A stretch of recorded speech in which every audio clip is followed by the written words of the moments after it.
Hello folks and welcome back. In this presentation we'll be going over chapter 10 from my book that's going to cover Bournemouth 2019, Black Mirror AI technology, Pluto, Angels and Archangels, Merkaba, Encountering the Seraphim, New Forest November trip, Christmas 2019 Kundalini experience, chakras, the Djed and Jedi.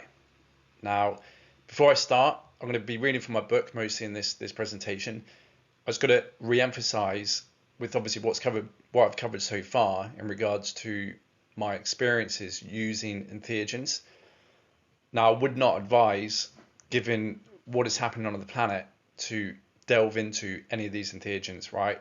I'm lucky based on the template and codes that I'm carrying that I was able to resist and push through some of the encounters that I came across that obviously I've shared with you folks as a result of taking these mushrooms and entheogens.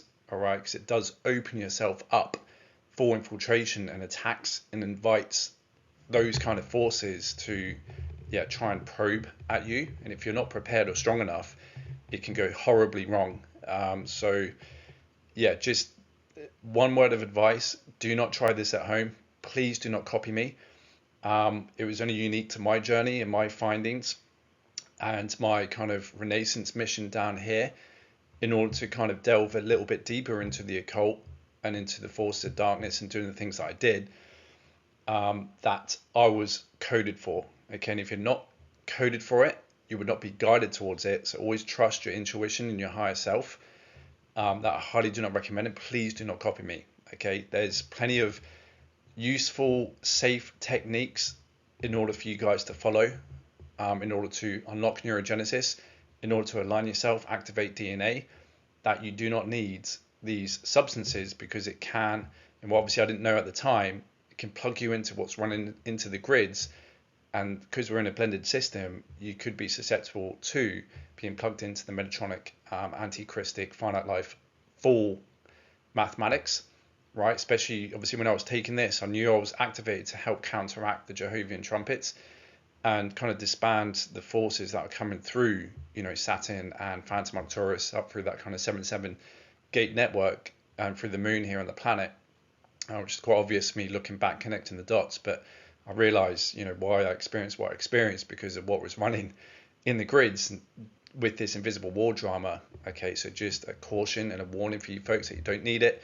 Do not follow me. It's only unique with my experiences, and I'm lucky because I knew I had the codes and I had the capabilities and the strength in order to go through what I went through, and otherwise hopefully help assist on the mission down here, which I feel like I have to a certain degree, which obviously has expedited things. I'm not the only one. There's millions of us here, indigos, finborns, human energetics, all doing our part to help anchor that Christic eternal life failsafe, time waves and energies. All right, so there's much more safer, organic ways and means in which to activate yourself, one of which is actually just listening to information, connecting the dots, which is revelationary. Knowledge is power, and like I said, for me it was certainly what triggered my activation with my 10th capstone chakra awakening back in 2017, of knowing and learning about the powers of our subconscious mind and the quantum physics universe, and how it's very amenable to our consciousness. Matter precedes consciousness, consciousness precedes matter in the mind before matter universe. Never underestimate the power of actually just studying, seeking the knowledge, and doing techniques too over at arcangel.com with Iyasha Ashiana, speaker one from Melchizedek Cloister Emerald Order, and working methodically through what they offer on their website as well, which I obviously leave a link to down in the description beneath this video. All right, so I just want to put that out there as like a disclaimer, which I'll probably put in the description too. Do not try this at home. With that being said, let's dive straight into this chapter. So I'm going to be reading from my book mostly, so let's go straight into it. So those few weeks over Easter 2019 were pretty intense, but very revelatory for my journey. A month after, I moved to a room share in Bournemouth for that summer and got a job detailing cars. The first place I moved into was quite interesting, as it had a lot of EMF surrounding me, and it was here I was raising my awareness of this fact as I became more sensitive to energies. There was a flat screen TV on the wall in the room I was in, with a sofa opposite. One night I remember being in the room in the dreamscape astrals, and I was pinned to the couch by an entity coming out of the black mirror /TV in the form of the eye-pet goat, the Djed type entity with one eye, who had a head connected to some kind of tentacle. If anyone recalls watching that series, eye-pet goat, it was pretty much exactly the same entity as that was coming through the Black Mirror of the TV. So I alluded to this before, that these on a higher dimensional level, so if you're in the astrals, then you will see, if you're in a room where there's black mirrors that hasn't been covered or hasn't been dispelled or deactivated, you will be susceptible for entities to pass through them like portals from the black hole pit, these phantom matrices. So as it was coming through the TV, it was trying to grow in size and pin me / paralyze me to the sofa I was sat on. The force was pretty great, but I managed to keep saying no and was able to stand up and walk toward the TV to counteract the energy and push it back into where it came from. Then I woke up.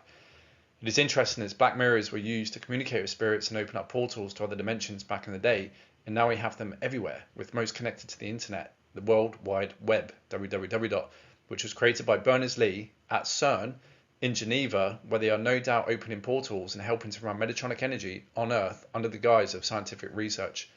Now, I did on both my YouTube channels, you can see I did a presentation on decoding CERN, okay, which is a really good one to watch, that I go right into what that whole thing's all about, open up portals, etc. Moreover, when www is translated to Hebrew, the gematria equates to 666, which is all part of getting the technologies on planet for the stellar activation cycle to help run and establish the Metatronic energies into Earth's grids and the psychotronic net that acts to control the consciousness of the population to prevent it from ascending. I'll guess Berners-Lee, like most of those world stage Illuminati managed figureheads, are all cover-ups for ET/meta-terrestrial orders and inspired visions to bring about certain technologies on planet.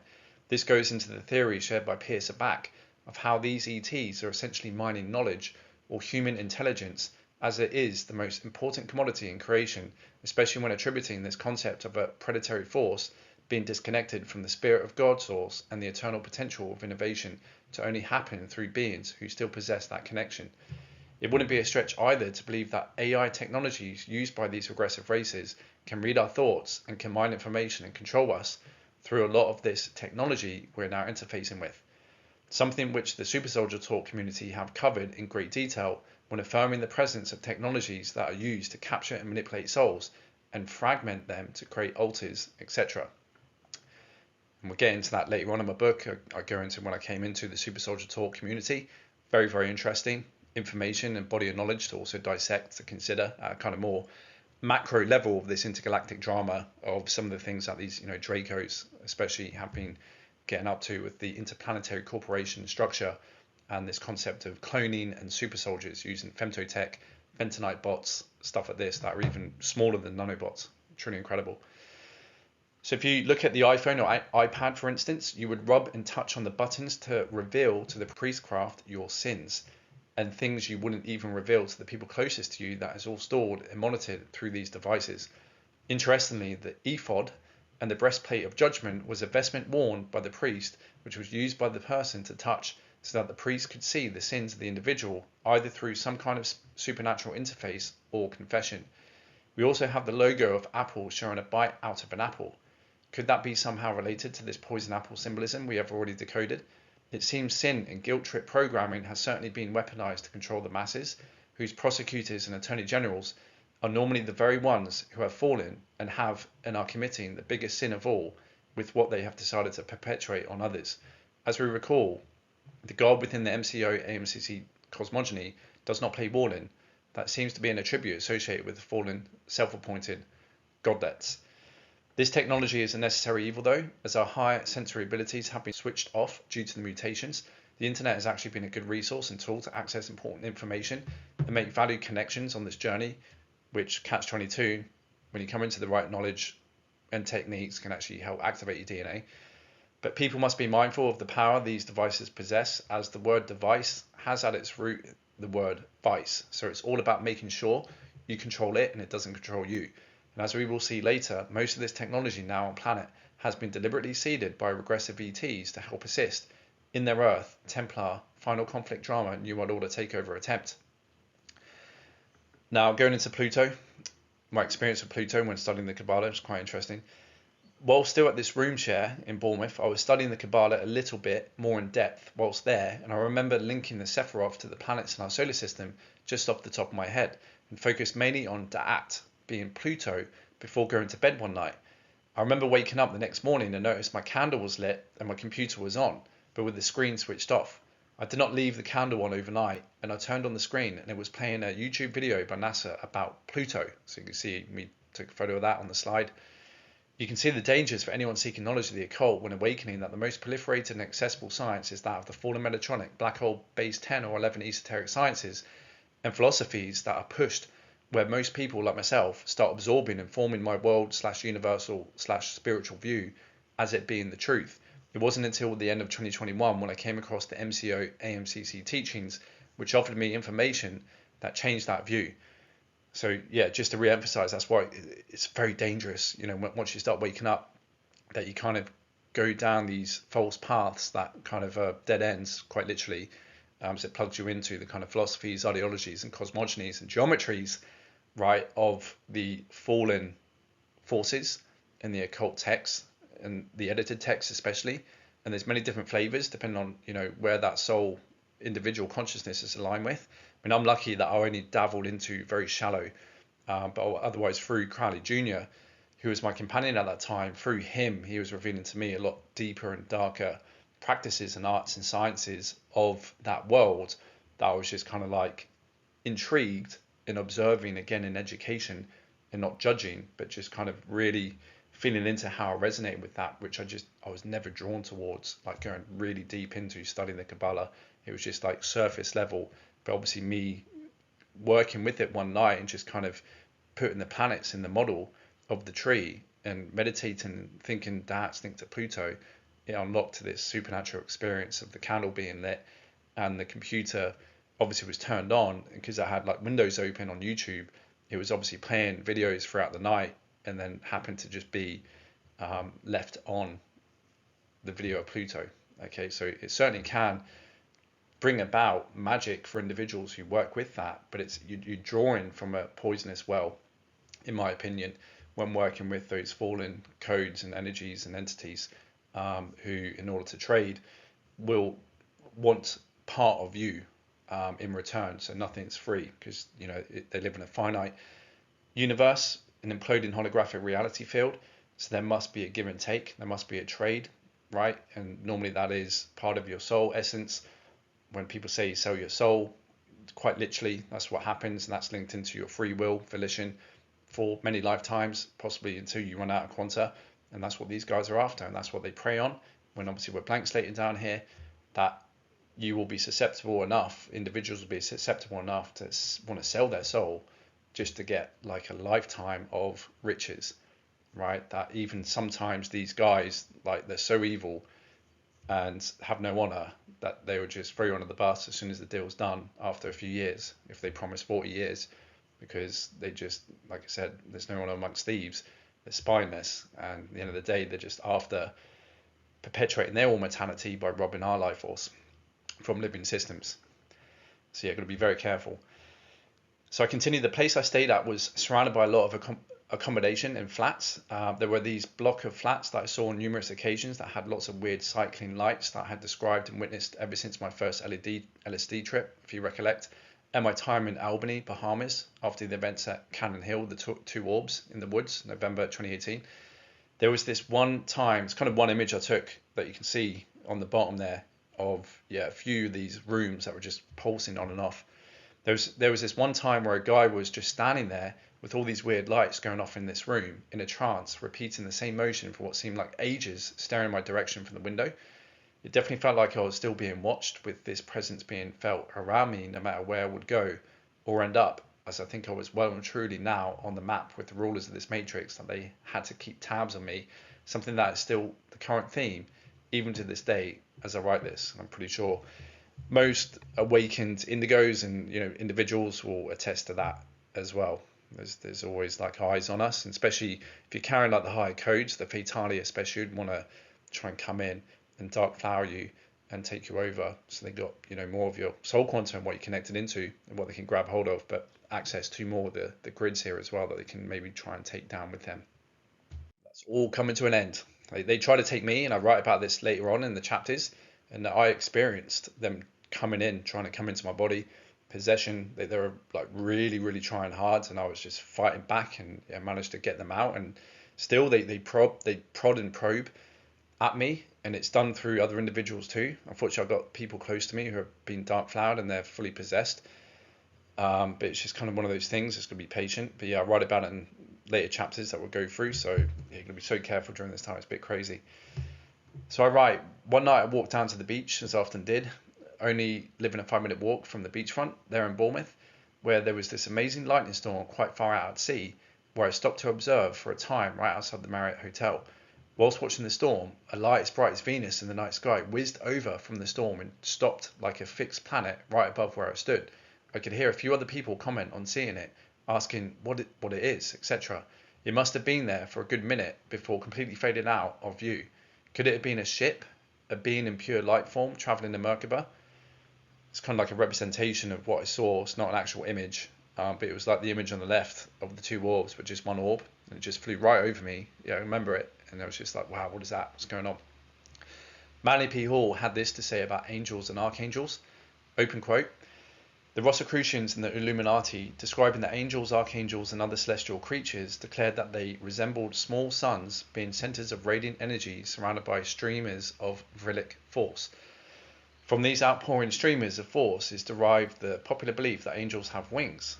These wings are corona-like fans of light by means of which the celestial creatures propel themselves through the subtle essences of the superphysical worlds. True mystics are unanimous in their denial of the theory that the angels and archangels are human in form, as so often pictured.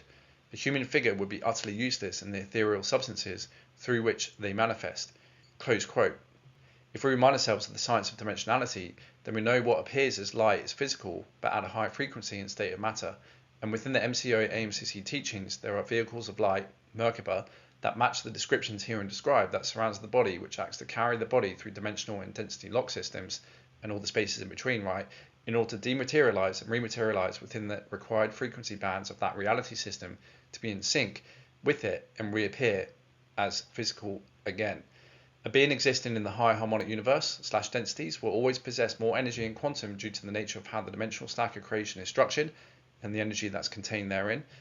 And just like my experience with the orbs in Cannon Hill Woods, if the individual does not have the capacity to handle high frequencies, then their senses and body can become overloaded with information processing, rendering it unable to be consciously present, like Crowley Jr. was, or in extreme instances cause damage, like a circuit board to a computer receiving more power than it is able to handle.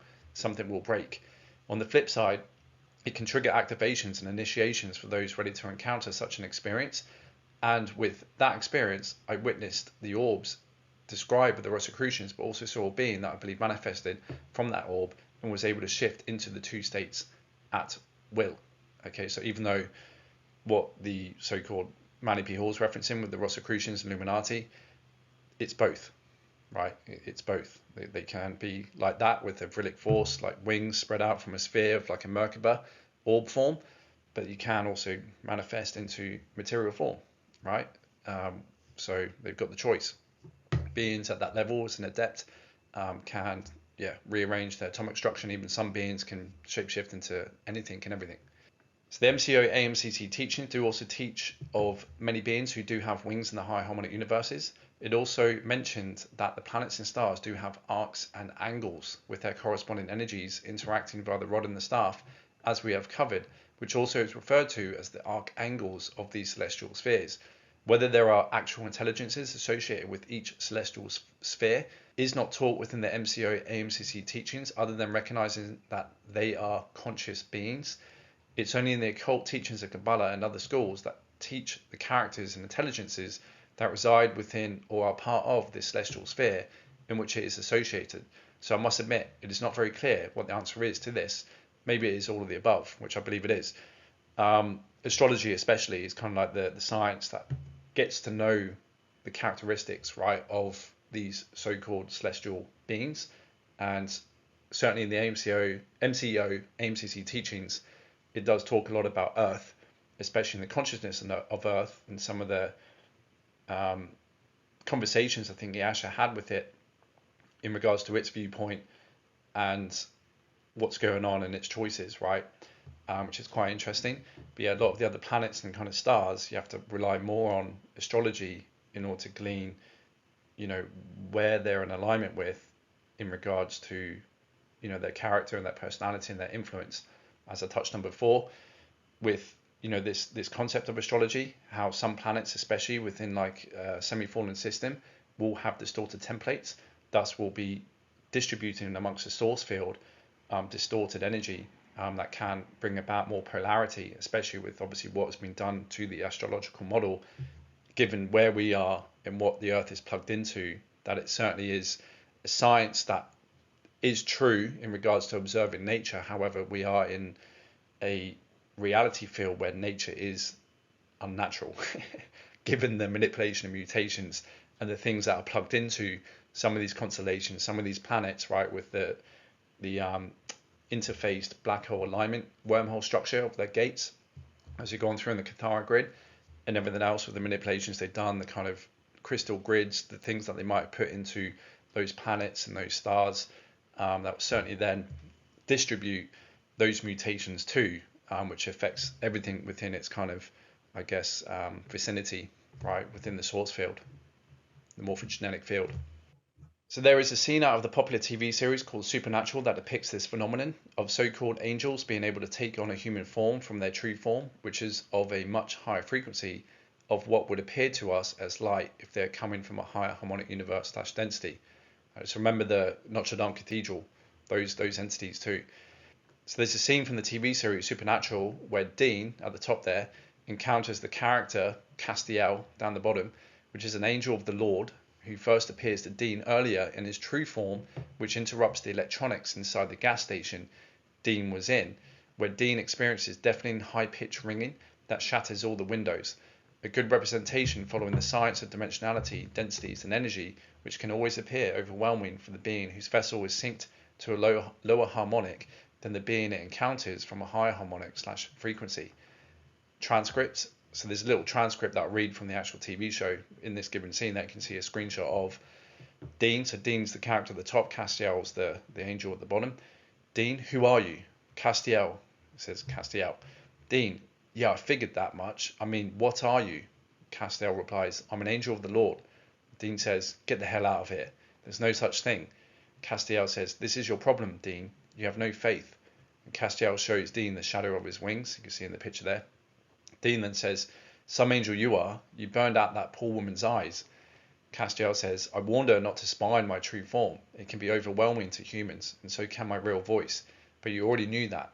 And Dean says, you mean the gas station and the motel? That was you talking? And Castiel nods. Dean then goes on to say, buddy, next time lower the volume. Castiel replies, that was my mistake. Certain people, special people, can perceive my true visage. I thought that you would be one of them. I was wrong. And Dean replies, and what visage are you in now, huh? What, holy tax accountant? Castiel says, this is a vessel.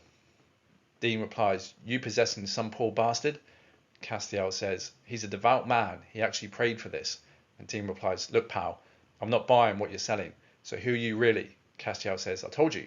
And Dean says, right. And why would an angel rescue me from hell? Castiel says, good things do happen, Dean. And then Dean exclaims, not in my experience. Castiel replies, what's the matter? You don't think you deserve to be saved? And Dean says, why did you do it? Castiel, because God commanded it. Obviously, we've got to kind of look at this from a maybe Jehovah's, Protestant, biblical cosmogony of who God is and these angels, right? So note the burning of the eyes of the woman who looked at Castiel's true form, which would have been of pure light, with like what we see when looking at the sun, but more intense, as this would have been in closer proximity. Our sun is universal stargate 4 and harmonic universe 2, density 2, which is half silica base, half carbon base reality field. Beings from that density, or even higher, will naturally possess more energy within their templates, which will appear as light from our density 1 universe in carbon-based template. However, if we had access to our 12 substrand DNA template and plasma, spirit and light body structures, then we would be able to adjust our frequency accordingly in order to sync with beings and reality systems so we may perceive and converse with them and not be overwhelmed. Even the ancient mysteries knew this as a reality when attributing beings at high frequency and composed of different matter to be able to inhabit such places as the sun. When Manly P. Hall writes, open quote, some secret orders have taught that the sun was inhabited by a race of creatures with bodies composed of a radiant spiritual ether, not unlike in its constituency the actual glowing ball of the sun itself. The solar heat had no harmful effect upon them, because their organisms were sufficiently refined and sensitized to harmonize with the sun's tremendous vibratory rate. These creatures resemble miniature suns, being a little larger than a dinner plate in size, although some of the more powerful are considerably larger. The color is the golden white light of the sun, and from them emanate 4 streamers of vril. These streamers are often of great length and are in constant motion. A peculiar palpitation is to be noted throughout the structure of the globe, and is communicated in the form of ripples to the emanating streamers. The greatest and most luminous of these spheres is the Archangel Michael, and the entire order of solar life which resemble him and dwell upon the sun are called by modern Christians the archangels or the spirits of the light. End quote. As we see, there is still a dichotomy between the ancient mystery school's interpretation of these beings in what Yasha translated / claimed with reference to Archangel Michael being associated with the fallen angelic Anunnaki collective. Could there be a deeper spiritual interpretation to these spirits juxtaposed to physical manifestation as placed within the holographic dimensionalized reality field that transcends the genealogy of manifest beings within the stacked holographic reality field of the teachings? The MCO AMCC teachings does reveal that our sun, which is Solar Stargate 4, had been compromised by fallen intruder forces, which could also frame Archangel Michael as being a guardian who took over that gate but on behalf of these fallen forces. If we were not mindful of the reality field we wanted to visit from a higher dimensional realm and forgot to adjust our energies appropriately, then we could damage the integrity of the material and beings around us, as our frequency would naturally be too great, just as Castiel did when visiting Dean for the first time at the gas station. Thus, as the densities became more gross, from density 4 down to density 1, our local universe energy naturally disperses itself to accommodate the reality field along with the beings who reside within it. That's why we have a direct line of incarnational soul, oversoul, avatar, and Rishi levels of identities stationed at these various harmonic universes that downsteps in frequency in order to abide by the laws of physics that govern them. Now you can imagine if the whole planetary and star structures that house stargates that connect to higher dimensions and harmonic universes within the universal Stargate Templar system in any universe that is receiving the higher dimensional energies during a stellar activation cycle to bridge the higher and lower densities to allow for transit, then it doesn't take a genius to work out that if the template of that planetary, star, or even a biological being's body is damaged and unable to run and receive the higher frequencies, then they would fry, implode, shatter, damage, and or break. Thus we can see why it is important for the fallen angelic races to do what they do to whole planets, solar systems, and galaxies in order to control and manipulate the energy of these systems for their own ends. Likewise, it is important for the Christic races to try help heal these templates within our own biology and the planet we incarnate on to assist it in breaking free from any artificial bias and distortions it is being held within, so it can regain the ability to shift and syncopate templates when these cycles come. Especially if what the MCO AMCC teachings say is true, given the reality of the manipulations done to us here on Earth with the Metatronic technologies, we've all been suffering from amnesia and led as sheep from cradle to grave, being inserted with false programs designed to keep us all subjugated to false gods and their collectives unawares of the true nature of reality and our divine birthright.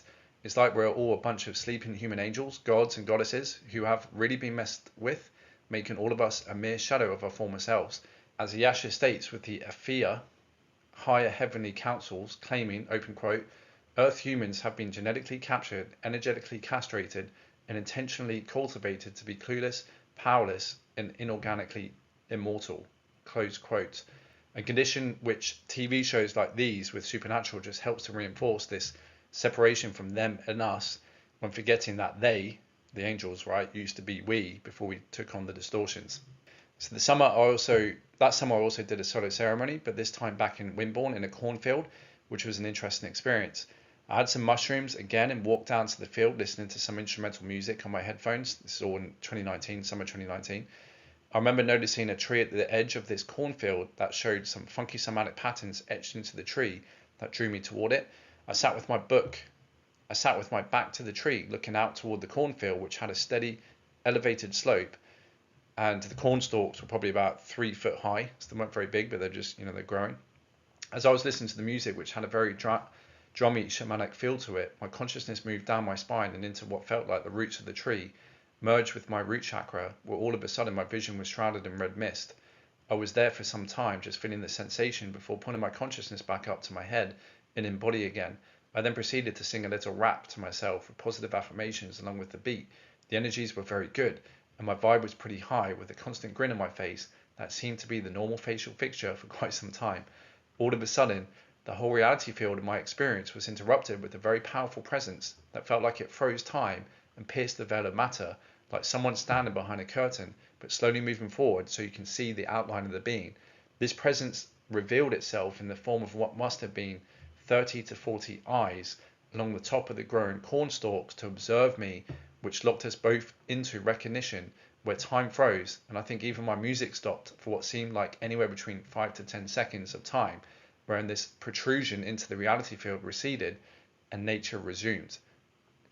Yeah, it was quite an incredible experience. I just remember it came through and it just locked on. Everything was just frozen, and we just both acknowledged one another.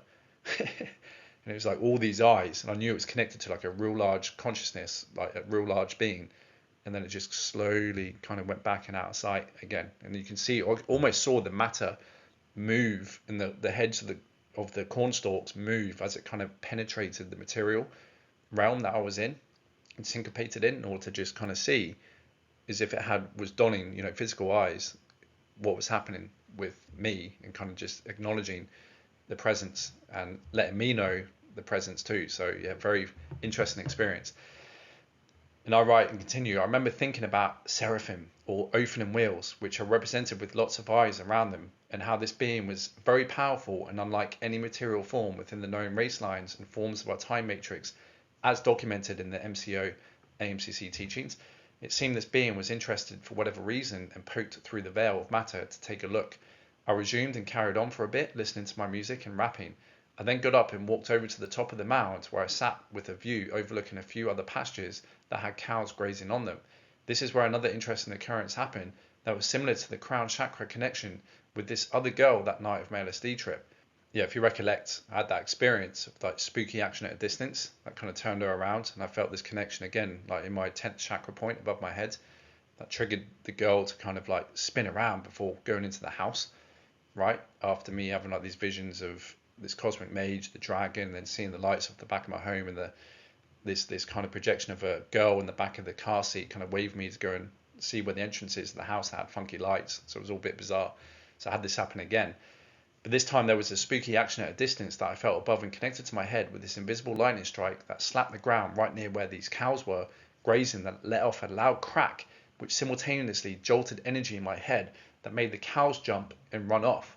So whatever occurred, I was intrinsically linked to, which I had no real conscious control over from what I remember, that just happened, similar to the event with the girl, but not quite as intense. Yeah, I remember this. I was just sat here and I can see in the far paddock, all these cows grazing.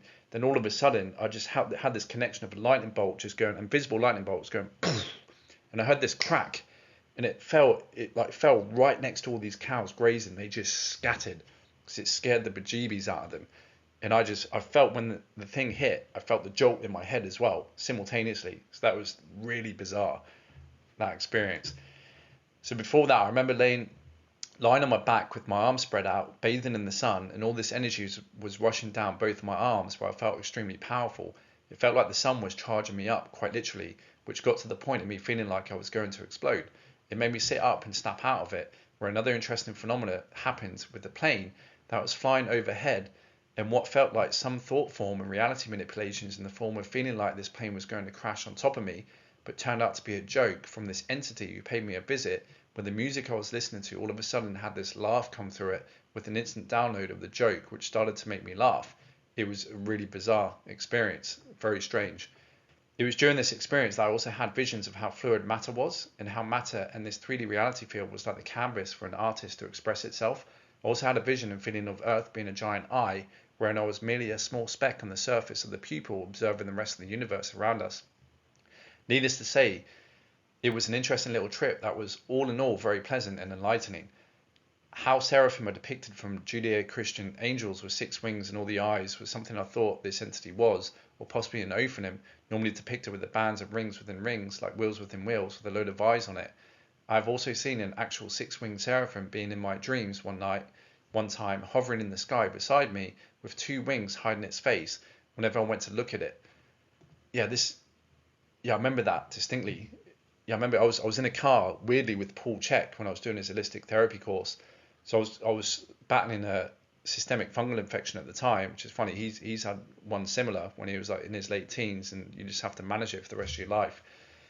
But I remember being in the car, and he was driving, I think, or I was driving, and I remember just seeing, following me along this road where I used to live, this seraphim being, as you can see here, with 6 wings. And I can see in my periphery that the 2 wings that cover its face was open, but then as soon as I go to look, it quickly covers its face. And so I was like, wow, this is exactly how you see images depicted of like these so-called seraphim beings, right, as mentioned in the Judeo-Christian pantheon of these entities. And this is where I was a bit like, again, these entities, these beings aren't really explained in the freedom teachings, but they could be maybe connected into even higher dimensional beings that go into the deity planes and the higher god worlds. That's kind of what I speculated anyway. So I'm sure how mystics and pop culture depict them are how they look, and I'm sure there is a higher order of beings that goes above and beyond the genealogy of beings that have been presented by the MCO AMCC teachings, which could better describe them, or perhaps some of the Seraphim, Rishi, or Avatar level identity of these beings can take on this form. Recollect, density 4 is like liquid light, and so they still harbour the kind of genetics of, I guess, in the template genetics of the Seraphim races, which is where the insectoid, reptilians, and avian life forms have come out of, which when spliced with humanoid form, right, could maybe give you some kind of composite of a 6-winged individual being. I mean, I couldn't see its face, but it certainly had like eagle type wings, and it was just hovering there and following me at the same speed to the right of me for like a few minutes before it then turned off and it kind of disappeared. So that was a very interesting experience. So I had another interesting experience in synchronicity whilst at work, where I was basically working at a car detailing place called Pro Motors in Folkestone, right, where they kind of a second-hand used luxury European car dealer, where I had a weird encounter with my boss, who for a moment when I was moving a car with a colleague, he looked back and smiled at me with this overlay of a reptilian coming through him that looked like a ghastly smile. Wherein I commented to my colleague, geez, he looks bloody evil with that smile. Where my colleague immediately replied along the lines of, yeah, he's got you exactly where he wants you. Which is probably a subtle hint to forces behind or beyond the conscious minds of these folks, working through them, letting me know, what was going on. So I actually saw like this holographic reptilian come through and reveal itself to me through my boss. Really bizarre. Whether it was the day this happened or later, I can't recall exactly, but not long after me having that weird encounter, I was reading a book by Neil Haig called Aeon Rising, as you can see there, and I finished up on a page one night that showed a sketch of his representing a Draco warrior commander, as you can see there on the left, who was wearing a red robe with a hood with the Spider logo on its chest. But the next day I come into work and sat down in the morning with our usual meetings. Lo and behold, my boss is sat there with a red zip-up hoodie with the Spider logo, exactly how Neil Haig had sketched in the book, apart from my boss still appearing human, obviously. Okay, so yeah, it was quite an interesting synchronicity there that kind of tied into me seeing this reptilian form behind him that might have been connected into. He probably has no idea, but is otherwise using him as like a little pawn down here. That this is otherwise a famous brand, I think was created actually in Colorado and Denver. I forgot the name of it, but it's like an alpine famous kind of winter sportswear brand. So whether he was an actual shape-shifting reptilian, I have no idea, but it seems that everything becomes so interactive in the hologram with synchronicities like this that can be very revealing as to the kind of forces that may be working through individuals, places, and corporations that can go into this concept of disclosure, which appeases some kind of universal law within the hologram, mainly consent, silent acquiescence. It's almost like the presence of certain forces leave their mark in the hologram that can be picked up on anything and everything around you with events such as this, that can obviously only be picked up on once you become aware of what is going on, which is often only a sub and unconscious activity. Thus, the whole process of awakening and shadow work is integrating that part of yourself that became lost in the sub and unconscious worlds of your body where the denizens of the shadow operate, which reclaims your ability to be more consciously involved with reprogramming your reality and recognizing the tricks and traps that are inherent everywhere, whether done through psychotronic weapons, implants, advertising programs, belief systems, unresolved trauma, black magic, etc. So you can gain a foothold and safeguard in your temple and navigating this matrix not only with more ease, but with more intelligence, as in also intel, gathering intelligence through becoming a lot more observant, where you're not unconsciously giving your power away to beings and structures who prey on your ignorance in order to do so and are able to navigate the hologram diligently. I think there's probably the number one problem on the planet is people's lack of information and knowledge of evil and these devices of all these tricks and traps, and them falling victim to silent acquiescence, right? And not withdrawing consent and consciously saying no, back off, even to these at a human level, these institutions with the governments and all these other corporations, right? For the small print terms and conditions, the legalese, the legal tricks and traps, it's so important and powerful to just say no, right? And be informed, study, get the knowledge, gain intel, because this battle is all about intelligence. Unfortunately, a lot of people have not got it. All right, here we go. This was a gnarly experience. New Forest November trip, 2019. I think it was literally on bonfire night, so the 5th of November. Remember the 5th of November, gunpowder, treason and plot. That, unfortunately, during the week, my housemate went mushroom hunting and he managed to pick a load of Liberty caps, and he kept nudging me to buy some off him to take, because obviously I've spoken to him in the past and told him about a few of my experiences, but I was saying no. Initially no. I felt like I gleaned what I need to glean from the substance, and I'm at a good place frequency wise. I don't feel like I need to be drawn to taking them. But then I had a busy week, and I think come Friday I bump into him in the house again, down in the kitchen, and he's there and he's like, really pushing, like, oh, just buy something, you can have it half price, da, da, da. So I thought, all right then. So I bought some off him. It was like 4 grams of these Liberty caps that he picked locally. And I think it was the next day, on the Saturday, I drove down to the New Forest. And so I ingested the mushrooms. I think it's 4 grams. It's really rainy, miserable day. And I remember parked up somewhere where I can kind of see into the woods. So I think around probably the half an hour mark, it was starting to dial in. And with that, I think it was plugging me into and opening myself up to the energies and the grids there in the New Forest, because the first thing I saw was on one of the trees, or a few of the trees actually, there were like these real weird hieroglyphics etched on them that started to reveal themselves to me. And as soon as I started seeing that, all of a sudden I just got really ill feeling again, like real poisonous. It was like poison mushrooms. And I was thinking, oh no, not again, not again. It's a similar experience to what happened during the Easter 2019 rituals, when I was in the bath and I started seeing my somatic patterns of the symbols on my forearms. And so as that was kicking out, I realized, okay, I need to get out of it, because this place is very dense. Like New Forest, no one knows about New Forest in Hampshire/Dorset, South England. It's full of witch covens, secret societies, a lot of billionaire mansions that are probably part of the Illuminati. A lot of sick stuff probably goes down there in a lot of those estates, especially. So it was no good. And I remember, thinking, right, I need to get out of here. And when I went to go to reverse, there was like all these wild horses that all of a sudden like just came out of nowhere, stopping me getting out there for like 10 minutes, waiting for them to pass. And I was just there like, oh no, I need to get out of here. This place is like sickening with this satanic energy. And so they clear, and I remember getting in my car and just driving, and I drove back towards Bournemouth. And on my way back, I remember hearing on the radio, I was listening to Radio 1 and changed the radio station, changing frequencies. So I was very like, again, irate with this ill energy. And what it felt like, it was weird. What it felt like, there was like a couple of beings actually following me in the astrals that were very powerful, like gargoyle type beings that were just kind of like, again, emitting ill frequencies and trying to suppress me and compress me. And just give me all this discordant energy attacks. And I remember over the radio, I think it was Clara Amfo, one of the radio hosts, BBC, she went to announce the next song by Skrillex called Where Are You? It's a song by Skrillex. But as she said the song's title, Where Are You?, another voice came through and it went, Where are you? Like real demonic, like, Where are you? And I was thinking, oh my God. So I turned off turn off the radio. And again, I remember driving up and down, I think Bournemouth, the coast of Bournemouth, a few times up near where I was living in Boscombe, just to see whether I can shake these energies and like the feeling of these entities trying to like follow me.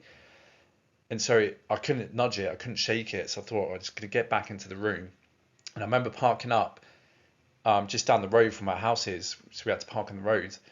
And as soon as I parked up and got out, there was this car that kind of like all of a sudden like screeched its brakes and came around the corner and just parked up right opposite on the other side of the road, kind of slightly in front of me. And it was this woman, and she immediately looked at me and got on her phone and looked really concerned as I kind of got out and put my hood up because it was still raining, walking back towards the house. And it was like she knew exactly what was going on, but she was concerned about what was happening to me with whatever was going on, right? And so I found that a really bizarre observation, that she immediately went on her phone and she was speaking to someone and she was looking at me as I walked past, like really concerned. I managed to kind of like was looking at her as I walked out of sight and then just focused on getting beelining it straight into my room. So I beelined it straight back into my room. And long story short, I was there for quite a while. And what it felt like was that I'd been, again, pulled into like a lower timeline or stuck in between spaces interdimensionally where I felt like I'd been stabbed and killed. And there was all this noise going on in the house in the room next door where the living landlord had all these like weird, had all these tools next door because he was like a mechanic, a part-time mechanic. Like he had all these old cars that he used to do up in his front yard. He's got all his tools, and I remember hearing him in the room next door, like opening and smashing these drawers, and as if some of them were falling over, and all the tools were kind of falling on the ground. It was like a lot of discordant energy. And I remember laying there on my bed, again thinking I needed to kind of shake this because it felt like these entities had got to me and they were trying to do something to me. And I remember thinking, right, the last time I shook off the energies, I played some music and I did a bit of dancing and leg stomping. So I tried that, but to no avail this time. And I was doing it for like 5 minutes. I was like, it's not shaking the energy. Like, what is going on? And so I remember just kind of like submitting myself, lying on my bed. And I remember hearing this commotion again outside. I don't know whether it was linked to the woman who was concerned that the living landlord, I can hear like a few muffles of people talking back and forth, but everything was going like, I had like dysphoria and my senses were blending again. I couldn't really focus on what was being said and what was going on and where I was because I felt like I was kind of between dimensions and stuck in an in-between state. And I kept getting visions of my granddad who actually on November 5th, I think he ended up basically dying from a violent fire in his van. That he basically blew himself up because of suicide, because of money problems on November 5th, which is, it's all tied into this force of Antares and astrology, which is very sinister and malevolent, and it kind of governs and is the main cause of like assassinations and stuff like this, like violent deaths. That was coming through, and I kept like feeling like I was him in that experience, and I was getting all these flashbacks of him being stuck and being burnt alive basically in his van. So it knocked him out unconscious.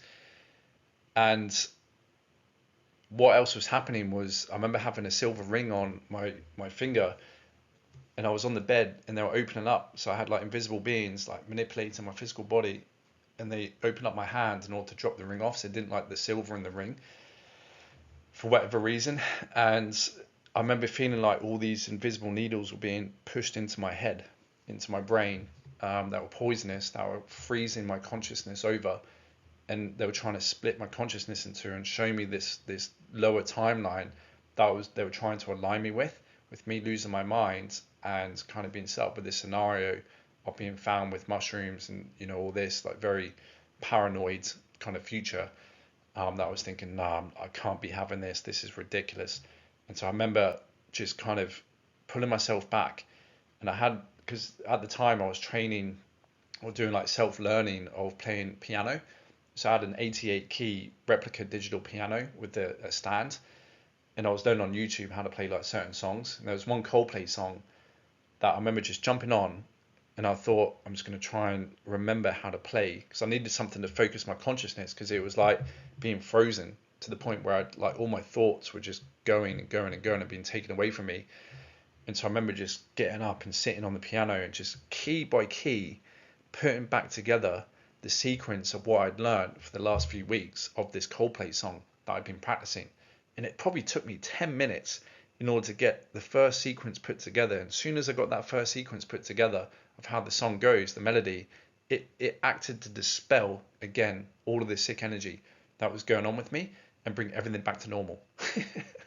And so then I was like, oh my God, yes, okay, things are flowing. I got my consciousness back. I got my ability to think back. The energies are stabilized, and these evil forces were dispelled through me remembering how to obviously put together this song sequence again on the piano. Okay, and obviously I had the piano on loud, so it was actually distributing the sound tones as well around me, which obviously would have helped.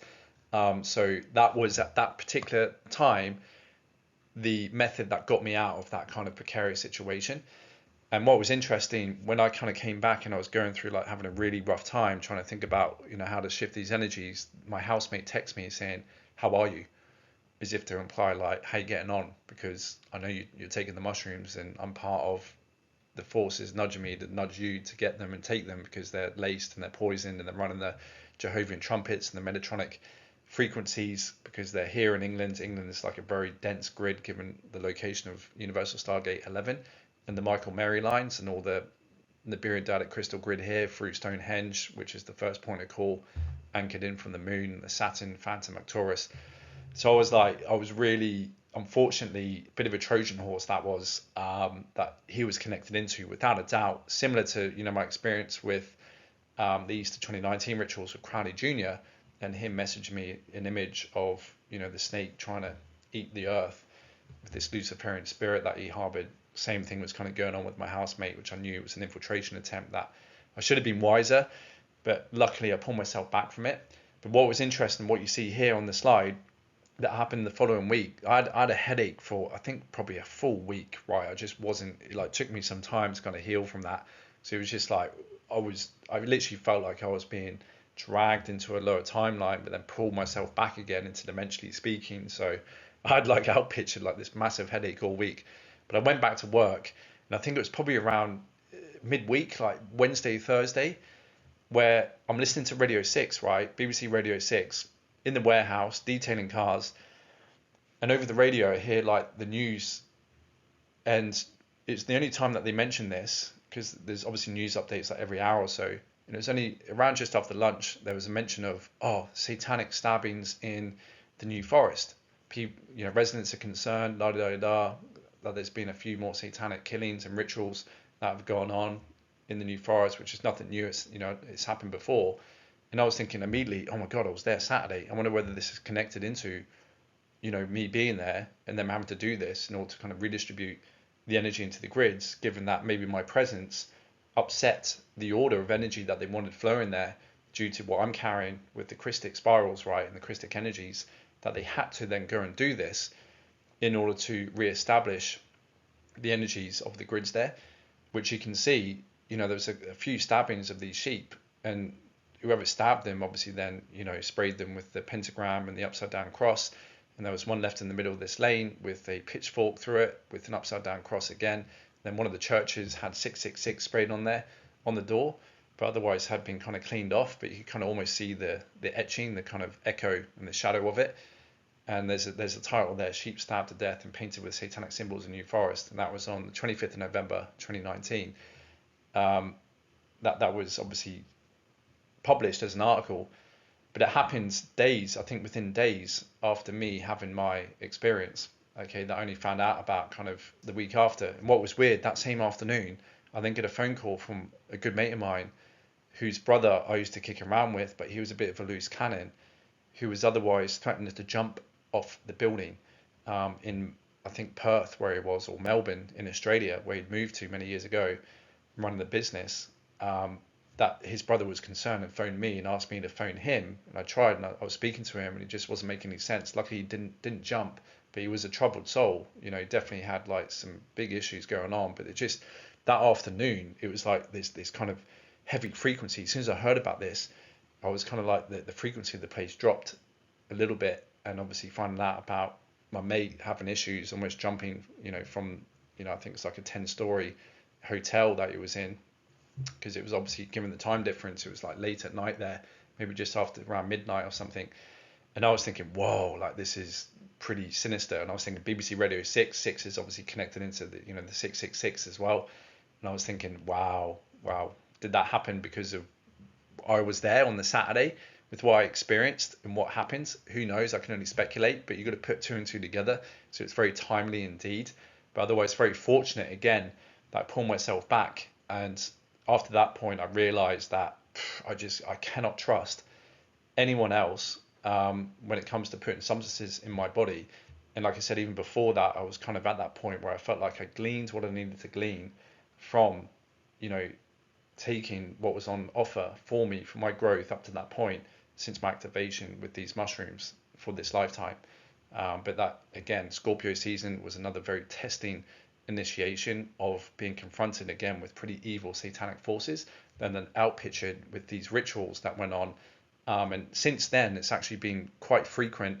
Punch in Google New Forest satanic rituals and attacks, and you'll see a lot of what's going on since that event. Unfortunately, that's been quite frequent ever since then, given the fact that we know what's going on.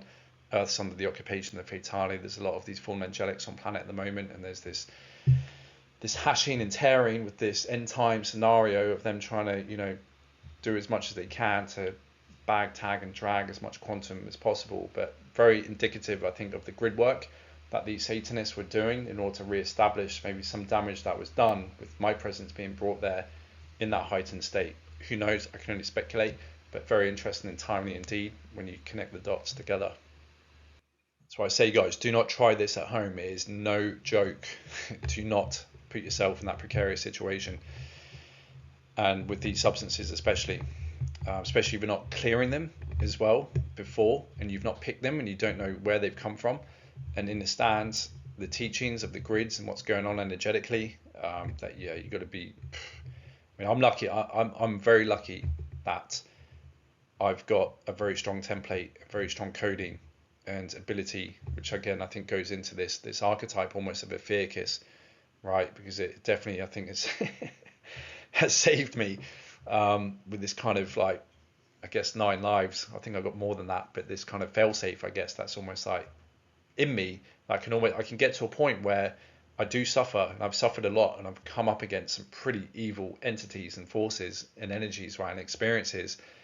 But when it gets too far, there's intervention. There's something that's bringing me back each time, and I've had quite a few of those experiences of NDEs and timeline slips where I've experienced some pretty horrific things and then just been brought back to this timeline, right? So yeah, I've got to thank, I guess, my higher self, God source, first eternal, in order to put up with, I guess, some of my foolery on this journey, right? The fool's journey, the hero's journey, in order for me to be a bit of a wrecking ball for the forces of darkness, which has kind of been my nature.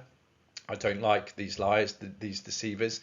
I've always wanted to give them a taste of their own medicine, but more, in order to fight back. So I just don't want to be this docile, doormat, love-light and clueless individual. I want to make a stand and be that kind of zero tolerance of the Christ. But yeah, probably put myself out there a little bit too much. But I guess that's how God made me, and I'm here to do that. And that's obviously irritating the forces of darkness, and that's what gives me the most amount of joy.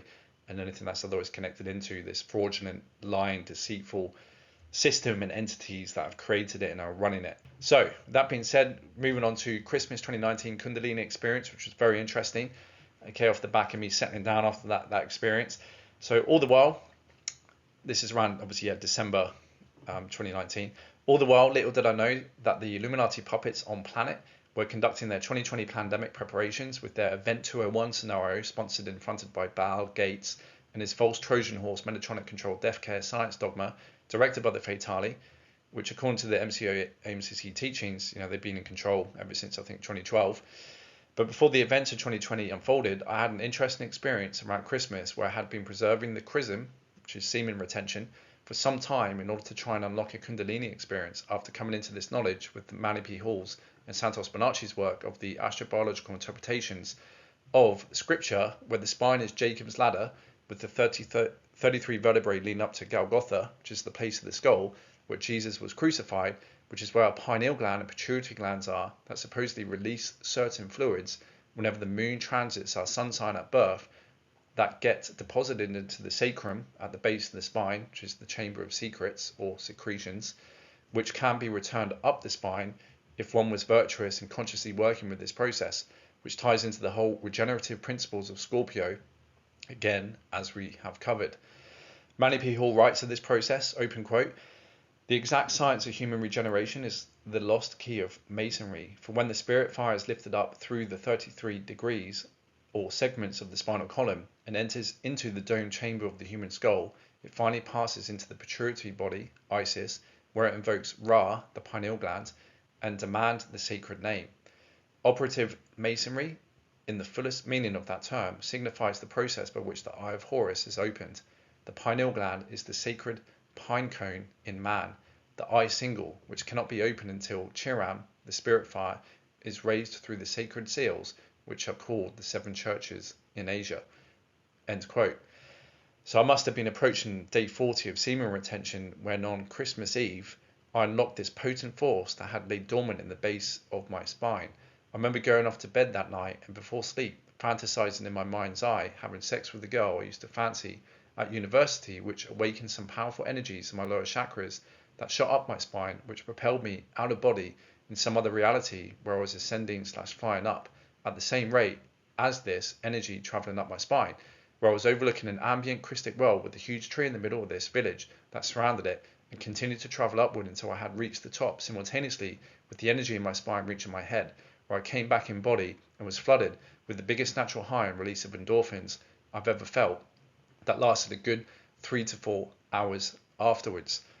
This is very interesting, as I was trying to unlock this process on and off throughout all of 2019, but only had success on Christmas Eve, which made me think whether this phenomenon can only happen around this time due to astronomical or mystical alignments attributed to that time of year, which is symbolized in the whole Christmas ritual with the tree representing the spine, lumber associated with the tree, the sacred fluids released from the pituitary and pineal glands can be seen as Santa descending down the chimney, also representing the spine and depositing the presents, which are the sacred fluids, right, under the tree at the base of your spine. We also have a claustrum in the brain, sharing the same root as Klaus in Santa Claus, while the S in spine has the pine in it, which is linked to the pine tree used at Christmas, whereupon a golden star or angel normally sits on top, which in the anatomy would be the pineal gland, again, which has another pine in there in the word. So it's very interesting. So following this theme of how the mystery schools taught of how consciousness evolves from the mineral, plant and animal kingdoms, we see inherent in the human form the remnants and influence of the plant kingdom in the form of not only our chakra and plasma body energy centers that look akin to flowers, but also with us being portable trees, with the spine being our trunk, our limbs the branches, our guts the soil from which the rest of our body draws its sustenance from within the roots of our cardiovascular system, our seed being found within the generative processes, but also our thoughts which defines a person's life, and outward appearance and achievements which would be akin to its fruits. The plant that all occultists love referencing to entertain this idea is found with the careful observation of the mandrake plant that bears similar characteristics to a human figure, as you can see there on the bottom left on the slide. But on a subtle body anatomy level, it certainly is to do, and a lot of the anatomy is linked into flowers, as you can see there, the diagram of our plasma body anatomy, especially with the lotuses that are tied into our chakras. As we have seen with the precessional slippage, we have this galactic alignment of the cherubim with the fixed signs that would have the sun around December 21st, with the winter solstice aligning with the cusp of Sagittarius and Scorpio, sandwiching that solstitial point, which could also aid in this mystical raising of the chrism. Yeah, that's another big one actually. Yeah, if you do the actual sidereal alignments, winter solstice will be now aligned with that kind of cusp between Scorpio and Sagittarius, with Aquarius, everything's being pushed along, right? With Aquarius now at the cusp of Pisces on the spring equinox. So as we know, it shares an important role with the stellar activation cycle, where the vertical gates open as above, which may share a similar phenomenon that happens as below within our microcosm. I've not been able to replicate it since.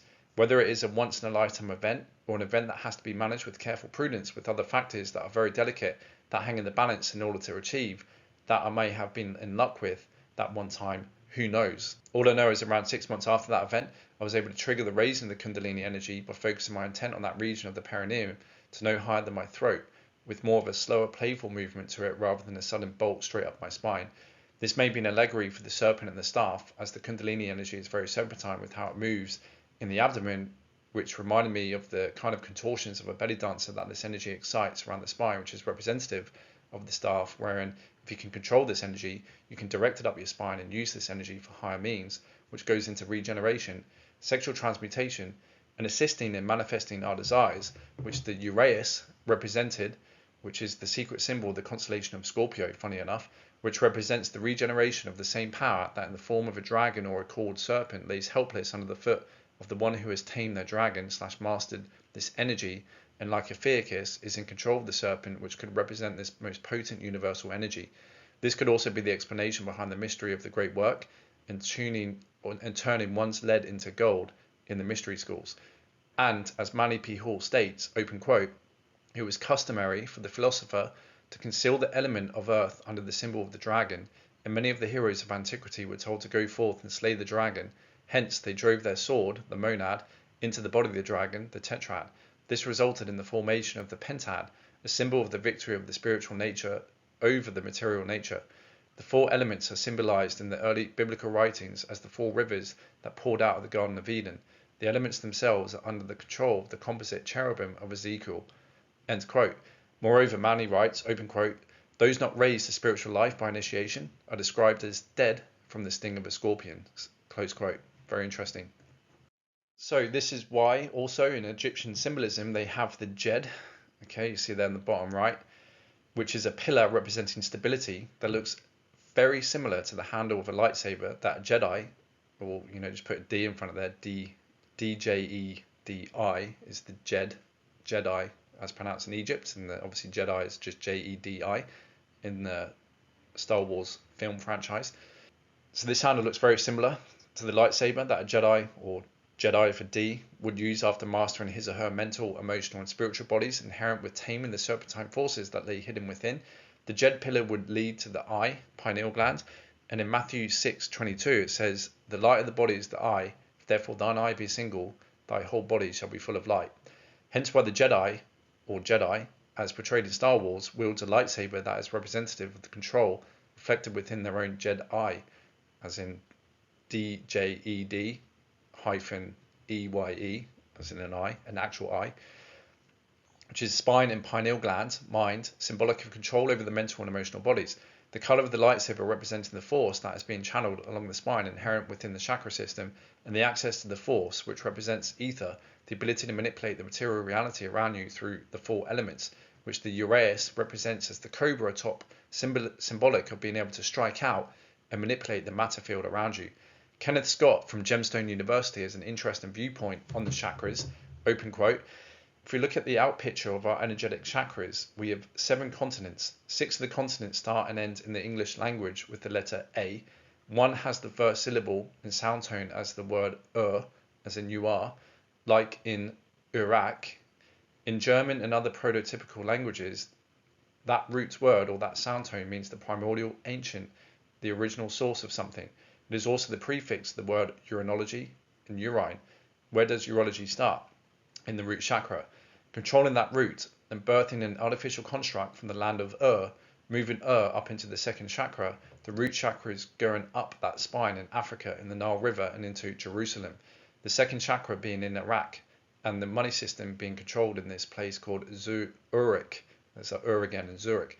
Moving that creator capacity where we are supposed to ground ourselves into the body, but it's lifted up to the second chakra. So instead of being integrated, balanced, whole and grounded, we are short-circuiting and we keep on spewing out our creative capacity by that build-up of charge and discharge and so forth, where the male principle is constantly in rut and constantly seeking to express itself by fucking the world, basically, and creating this externalized system of money and law, which we are bound by contract, jurisdiction, all the rest, and we are taken into their temples of justice, where we keep on being charged and discharged and creating more and more of this money system continuously and by design, intended to be for eternity. So the third chakra is Asia, the fourth is Australia, the fifth, the communication center, is North America, the sixth is South America, and the seventh is Antarctica at the South Pole, covered with ice, frozen. So we don't really have our seventh chakra opened. We don't have our root chakra grounded. We can't receive from ourselves a higher level of understanding and inside information. We can't ground into our physical body. All of this manifests itself through symbolic things where the Jewish and their temple rules have to cover their seventh chakra, the kippah, or the yarmulke, or koppel, it's called, because we don't want him receiving anything other than what we want him to receive. The priests of the Catholic Church must bind their fifth chakra so they don't speak the truth, clerical collar. The Hindu Brahmins must have their women put a symbolic band-aid or cap on their sixth chakra, which is their third eye, so they don't see anything. The Christians must box in their heart chakra. the cross, cube symbolism. This is the dance of Salome, sealing the chakras, closing them off so we're not open, we're not grounded, and we're not receiving our higher intelligence, and we're not really capable of expressing through the rest of the system. Close quote. This otherwise confirms the nature of the mutations that are evident throughout the stack of creation from the macrocosm to the microcosm, as we have already found, but otherwise bridges beautifully into the kind of manifest structures of our society, which ties right back into the two-pillar Freemasonic system of control. An important point when realizing that those who are in control of themselves with these energetic centers are a lot harder, if not impossible, to control, and certainly become a force to be reckoned with, as portrayed with the Jedi. The Djed was a pillar born of a tree that encased the tomb of Osiris that supported the temple of a king in the land of Byblos, before which Set had lured Osiris into the tomb and thrown it in the river Nile to dispose of him. The date in which Osiris was tricked by Set and entombed in the myth, according to Plutarch, was the 17th day of the month Atur, when the sun was in the constellation of Scorpio. Manly P. Hall writes, open quote, "This is most significant, for the scorpion is the symbol of treachery," close quote. Thus, in Egyptian myth, Scorpio is personified by Typhon and or Set. Christian myth, Judas, Lucifer and or Satan, Norse myth, Loki, and so on it goes with the battle between the forces of light and dark, the sun and Saturn, God and the devil, the Jedi and the Sith, Middle-earth and Sauron, the Guardians and the United Intruder Resistance, or the negative alien agenda, the law of one and service to self, etc. The hero's journey, where initiation happens through coming against the forces of evil, Scorpio, that lay in wait to test your resolve for wanting to claim back your inheritance from which these jealous zealots have taken for themselves, as personified as the knowledge-coveting serpent and oppressors, Shaitani or Satan, which in Hebrew as a generic noun means the accuser or adversary, and from the verb meaning to obstruct/oppose. An interesting remark, Aleister Crowley wrote of Satan being the Attorney General and Crown Prosecutor against humanity. As the reader should be fully aware by now, as I come into awareness of why Scorpio is linked to initiation and ascension, revealing both the microcosmic and macrocosmic forces inherent with this enigmatic sign, and the great journey all initiates go through when becoming the Son of God, the universal deity who is born again and who symbolically walks the path of every hero like Hercules and endures the 12 labours through the 12 houses of the zodiac and attaining all 360 degrees in order to break the binds of their Shaitani and reclaim their lost estate amongst the deity planes through the guidance of Asclepius, Ophiuchus, through the golden gates of Scorpio, which leads one into the mysteries that lay hidden in the deep waters of the one's sub and unconscious minds, where the denizens of the shadow and potent forces of the regenerative powers symbolized as the serpent and dragon lay in wait. Don't forget the cradle of Lyra is all the way up in that section of the sky with Scorpio, Ophiuchus, and Lyra Aramatena. That's the 12th dimensional stargate according to the MCO AMCC teachings. So in Psalm 82 verse 6 it reads, "I have said, ye are gods, and all of you are children of the Most High." End quote. Giving us yet another lens in which to interpret, Saint Michael or Saint George slaying or taming that dragon, which is, it can represent base desires and lower animalistic self. So taming that and transmuting that force to become a Jedi, right? Using the force for goodwill rather than bad will, which otherwise would be, represented in this kind of polarity battle with the Jedi against the Sith in this instance.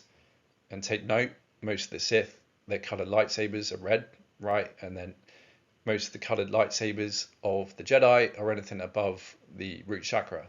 So you've got orange ones, you've got green ones, you've got blue. Okay, so very interesting. I refer to, there's obviously multiple ways of ascension, right? But I think given me in this lifetime with what's going on with this opportunity, given like a grand cosmic failsafe, there probably is like a template that obviously I've been enacting for this archetype of Ophiuchus, that whether it gives me certain upgrades or as a higher identity, it afforded me this opportunity to kind of go through that path of ascension, which is a tough one. It's a tough gig. It's not easy. There's a lot easier ways, according to the MCO MCC teachings, that you can just activate your DNA, softly and gently through these techniques, which you shouldn't really have much attention from the evil forces if you do it like, sequentially, building up your frequency patterns and, staying humble and, not really going after these guys. Unfortunately, with what I did, I was kind of speaking a lot of truth, sharing a lot of truth, sending a lot of papers with status correction, with the legal tricks and traps, exposing the system for what it is on an economic level, which is obviously, helping to wake up a lot of the other individuals. They don't want that. They want many individuals asleep and aligned with, their timeline fall. So there certainly is probably a lot easier path of ascension. But for me in this lifetime, with obviously what I chose, given the opportunity that arose with, you know, what's happening, which is a really rare event with the whole fail-safe in-breath backflow to God source eternal, given what's going on mathematically in external creation with evil getting, or, you know, the opposite expression of what God source originally intends, and the integrity of eternity being expressed, that, you know, kind of immune system fail-safe was kicked in to bring everything back into being cleansed and purified, that there's a unique opportunity, I guess, for individuals and souls to, you know, maybe walk this path and going up against it with this kind of archetype of fear kiss, right? So I can only speculate. Once I'm up and out of it and looking back, then I would know for sure. But it seems to me that, yeah, I've chosen a very difficult settings, like when, you know, you load your computer game up and you've got all these different settings of difficulty levels. I've probably gone on to like heroic or legendary in this lifetime, without a doubt. But I'm sure, you know, you wouldn't put yourself in any situation that you weren't ready for, right? That you're not capable of getting through, okay, no matter what is chucked your way, all right? I'm sure there's going to be some wonderful bennies as a result of me experiencing what I've experienced when I come out the other side. So to wrap up this chapter, we can see here the famous Matrix movie. So with the Matrix movie, Neo symbolizes the initiate who is just beginning to awaken to the hive mind controlled net everyone is put under when incarnating here, akin to a simulation, or more accurately, a distorted reality field that follows his journey of awakening by first seeking the truth, meeting the necessary teachers that help him along his way, and by offering the information that is like taking a red pill, you know, a point of no return, symbolic of how information could be life-changing for anyone on this journey. The first movie depicts this process of death and rebirth when encountering the forces of evil and the opposes, which serves as an important catalyst to realize his true powers, which effectively makes him born again, where he rediscovers the intrinsic nature of the reality field he is in to be amenable to his own mind, which he uses to bend the laws of physics to help defeat the rulers of the machine-operated farming of humans, all plugged into an artificial reality field. He comes into awareness of his God self. What's not commonly known is that the same author of the Matrix franchise also wrote The Terminator, which is set before the events of the Matrix but intrinsically connected in the timeline as the machines learn of Neo, who destroys the Matrix, who is otherwise John Connor, JC as initials, where they send a Terminator back in time to try and kill him before he gets assimilated by the Skynet transhumanist AI machine takeover of humanity, which plugs them all into an artificial reality field called the Matrix, where John Connor is given a new name, Thomas Anderson, within the artificial script, whose code name as a computer hacker was Neo, an anagram for the one, representing the one we have all been waiting for, each and every one of us. But there is certainly room for speculating. An important role one man may have played in this story with the author drew inspiration from, which is Jesus Christ. But take nothing away from the journey each and every one of us can make when taking back our power, facing our adversaries and unlocking our highest and truest potential that is not reliant on external savior figures, but is guided and helped by those who may have walked it before in order to reach the redemption we're all looking for. And to quote Manny Pihal, open quote, since the Christos was the God-man imprisoned in every creature, it was the first duty of the initiate to liberate or resurrect this eternal one within himself. He who attained reunion with his Christos was consequently termed a Christian or christened man or woman, end quote. Then there's another one on the slide you can see here, open quote, the mysteries taught that during the higher degrees of initiation, the gods themselves took part in the instruction of candidates, or at least were present, which was in itself a benediction, close quote. And this is kind of what I felt like, that, you know, I'm going through this initiation in this lifetime, but not through any mystery school. It's through otherwise just this life in general and what's been out picturing me and what's been activated. That certainly feels like there's some higher beings that are directing my course of evolution down here, particularly given what's going on, none more so than my higher self. Okay, so there we have it, guys. Very interesting chapter. I'll see you over in the next one, which is chapter 11, where we're going to be going over the strawman deception, trusts, reincarnation, and consciousness traps. Okay, so we'll go into a little bit of the legalese and otherwise look at some more esoteric associations with this economic system, and especially given trusts and why trusts are set up, given the fact that a lot of these elite families know that they come back here through reincarnation. And as we'll find out with a trustee who confessed working with beneficiaries, they had remembered their past lives. Okay, so they're coming back, they know that they come back and benefit from the hard work they put in previous lives, which is adding wealth to the family, which obviously goes into, again, the bloodlines and protecting them and reincarnating into those bloodlines to benefit from the wealth that is held and hoarded in these trusts. All right, folks, so Till then, stay safe, stay sovereign as always, and I'll see you in the next one. Ciao for now.